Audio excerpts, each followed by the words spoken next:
Hello, I'm Wendy Cassens and welcome to Dateline RB.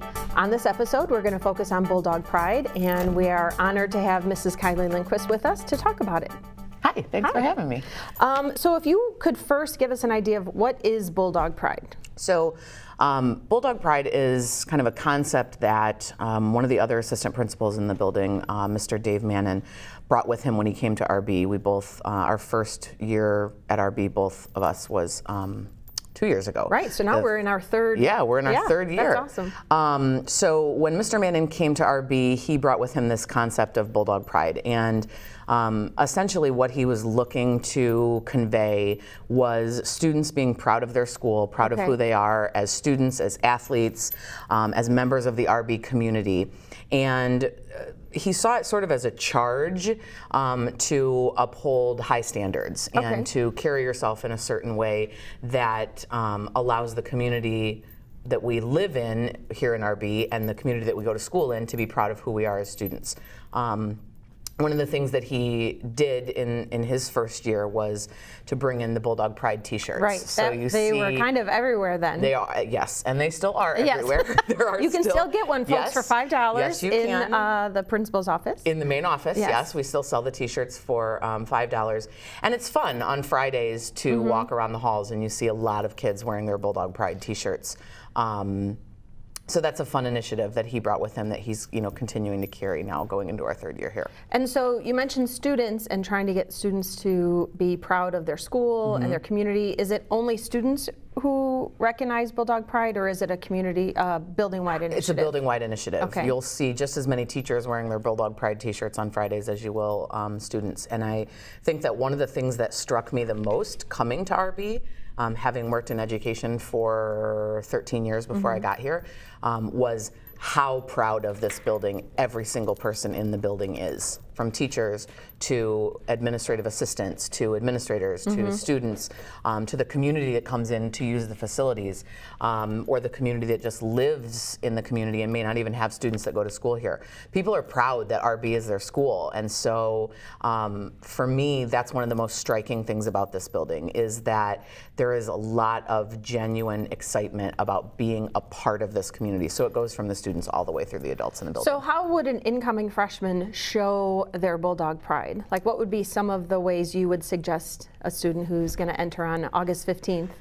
Oh, it's coming up. It's coming up soon. I would say that, and I think Dave Mannon would say also, that one of the best ways is to get involved. Okay. And when Mr. Mannon talks about involvement, a lot of times some of the things that he's talking about are being a part of a club or being a part of an activity or a sport.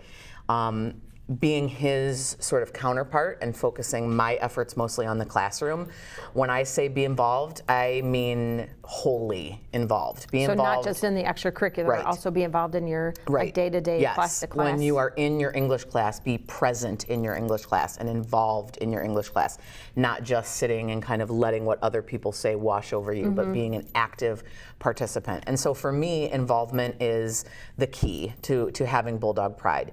And then beyond that, conducting yourself in a way that anyone who saw you and saw you wearing blue and white or saw you wearing that Bulldog Pride T-shirt would witness your actions or how you are handling yourself in any sort of situation and say, wow, that's an RB kid, and that means something, and they can be proud of the fact that our students represent our school community and our community at large. So for me, it's about carrying yourself in a way that allows anyone who sees you to be proud of the fact that you represent our school. And then is that also shown, I know as a teacher, we're encouraged to use the hero points as a way to reward students for Bulldog Pride, but sometimes the kids don't even care about those. They care more about just showing that they physically show Bulldog Pride in what they wear, but then in their attitude of what they do.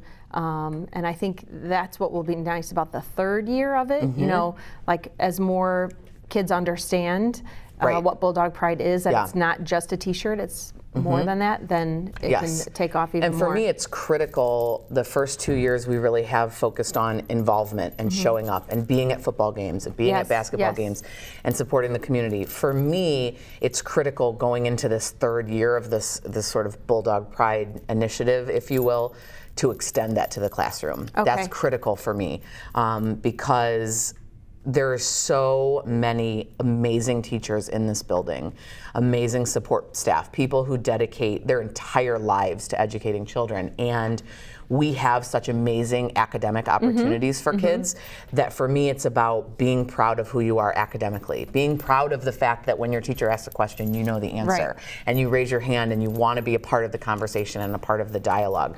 So I'm hopeful that in this third year we're really going to allow that to spread to Bulldog Pride academically and in the classroom as well. Well, it sounds like we have our charge for the 2017-18 school year, and I appreciate you being here to explain Bulldog Pride. Thank you very much for tuning in for this episode of Dateline RB, and please join us again on our next show.